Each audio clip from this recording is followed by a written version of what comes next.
안녕하세요. 바게트입니다. 오늘은 전 세계적으로 선풍적인 인기를 끌고 있는 진격의 거인 시리즈에 등장하여 극강의 방어력을 자랑한 갑옷 거인에 대해 한번 알아보고 분석해 보겠습니다. 영상은 갑옷 거인의 작중 행적과 특징을 기반으로 분석하면서 진행되며 이는 주관적인과 동시에 약간의 스포가 포함되어 있다는 점 알려드립니다. 갑옷 거인, 네임드 9거인 중 하나이자 말의 제국의 핵심 전력인 거인으로 작중, 강렬한 포스와 능력으로 수많은 전투에서 연신 그 힘을 증명한 전율적인 거인입니다. 작중 초기 초대형 거인과 함께 시간 신화구와 월 마리아를 잇는 방벽을 102년 만에 함락시키며 진격의 거인 시리즈의 거대한 전쟁에 서막을 올리기도 한 이 갑옷 거인은 약 15m의 거대한 체격, 그리고 발달된 턱과 큰 골격을 보유하고 있음과 더불어 전신이 경지라 갑옷으로 이루어져 있어 단순 박치기만으로 거대한 월 마리아의 방벽을 박살내고 무수한 포탄에도 견뎌내는 모습을 보였기에 작중 초기 최강의 방패로 불리기도 하였습니다. 이러한 전율적인 갑옷 거인의 힘을 계승한 인물은 마레 제국의 긍지 높은 전사인 라이너 브라운, 마레에 대한 충성심과 자신의 올거든 신념대로 행하는 마레 육군 전사대의 엘리트입니다. 이러한 그의 신념과 근지는 갑옷 거인의 잠재성을 극대화시키는 데 충분하였는데 작중 초기 그는 어마무시한 괴력과 힘, 그리고 경질화된 자신의 갑옷을 토대로 주인공인 에렌 예거의 진격의 거인을 수차례 압도하고 무릎 꿇리는 강함을 보여주었으며 또 이러한 힘으로 벽안 파라디 섬의 인류들에게 거인의 공포와 절망을 심어주기도 하였습니다. 또한 그는 설령 잘못된 선택이라 하더라도 마레를 향한 충성심, 그리고 자신의 신념과 가치에 따라 서스름 없이 행하기도 하면서 향후 큰 파장을 불러일으키기도 하였는데, 이를 단편적으로 보여주는 한 예로 그와 함께 잠입한 베르톨트와 애니는 그들이 수행할 임무가 향후 엄청난 파장을 불러일으킬 수 있다는 우려와 회의로 작전을 포기하자 했지만, 이에 라이너는 이들과 반대로 당시 자신의 신념과 의지, 그리고 마레 제국의 충성을 이유로 무조건 임무 수행을 해야 한다고 부르짖으며 애니와 베르톨트를 다시 설득하였고, 그렇게 재개된 임무는 결국 파라디 섬의 인류에게 수많은 인명피해와 고통, 그리고 징후를 남긴과 동시에 라이너 그 자신까지도 평생 그 죄책감의 무게를 안고 살아가는 결과를 낳게 되었습니다. 다시 돌아가 이 갑옷 거인은 수많은 능력과 더불어 타격에 특화된 전투 스타일로 수많은 전투에서 마레에게 승리를 안겨주었는데, 그중 가장 큰 특징은 앞에서 밝힌 대로 전신에 경화된 외피가 갑옷처럼 돌려져 있어 인류의 칼날과 일반적인 방벽 위의 고정 포획 포탄은 이 존재에게 생채기 하나 낼 수 없으며, 이러한 단단한 몸은 방어뿐 아니라 그 전신이 강력한 둔기로서 활용되는데, 작중 이 경질화된 신체를 사용한 강력한 공격이나 돌진만으로 불리하게 흘러가던 전장의 판세를 순식간에 바꿔버리는 모습을 보이기도 하였습니다. 또한 이러한 단단한 신체는 홍상종을 훨씬 뛰어넘어 진격의 거인과 맞먹을 수준의 엄청난 괴력을 발산해낼 수 있는데, 그는 작중 거대한 통상종 거인을 쉽게 집어던지고 심지어는 경질화로 만든 단단한 물체조차 부숴버리는 상당한 괴력의 소유자임을 연신 증명하기도 하였는데요.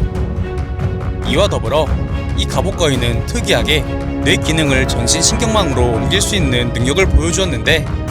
그는 작중 조사병단의 월 마리아 탈환 작전 당시 리바이 병장에게 심장과 목덜미를 관통당하는 치명타를 허용하여 웬만한 거인 계승자라도 반드시 직사할 법한 치명적인 부상을 입었지만,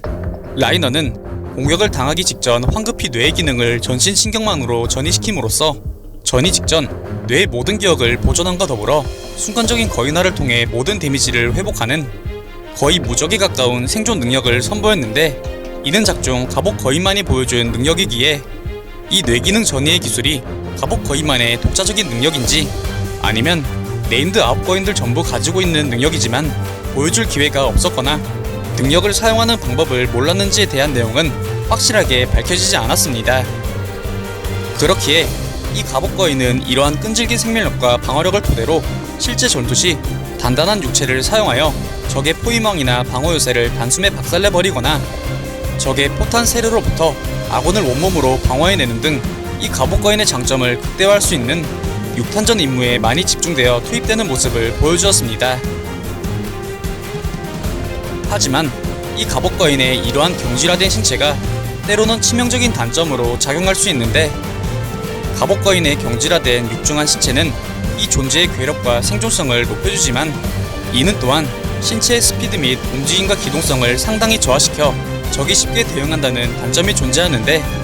이 존재는 작중 조사병단이나 홍상종 거인에게 간단하게 따라잡혀버림과 동시에 상당히 단순한 공격 패턴과 둔한 몸놀림으로 수차례 위기에 봉착하기도 하였습니다. 또한 경질화된 갑옷은 갑옷거인에게 타격전 시 최대의 방어수단이자 공격수단이 될 수 있지만, 또 그와 동시에 관절기 공격에는 상당히 취약한 최악의 골칫덩어리가 되기도 하는데, 작중, 진격의 거인의 관절기 공격에 갑옷거인은 속절없이 당해버리며 경질화된 피부끼리 서로 부딪히고 깨지는 등 치명적인 단점을 노출하기도 하였습니다. 또한 기존에는 갑옷거인의 상시 경질화의 강도가 타 거인들의 부분 집중 경질화의 강도보다 상대적으로 약해 상시 경질화 갑옷의 효용 자체의 문제가 제기되기도 하였으나, 당시 이러한 상시 경질화 갑옷을 부술 수 있는 타격수단이 인류에게 없었기에 작중 초기 이 갑옷거인은 상시 경질화 능력이라 하더라도 분명 인류에게 있어 난공불락의 거인으로서 받아들여지기도 하였으나, 이후 갑옷거인의 경질화 갑옷을 한방에 부숴버릴 수 있는 조사병단의 뇌창의 발명과 더불어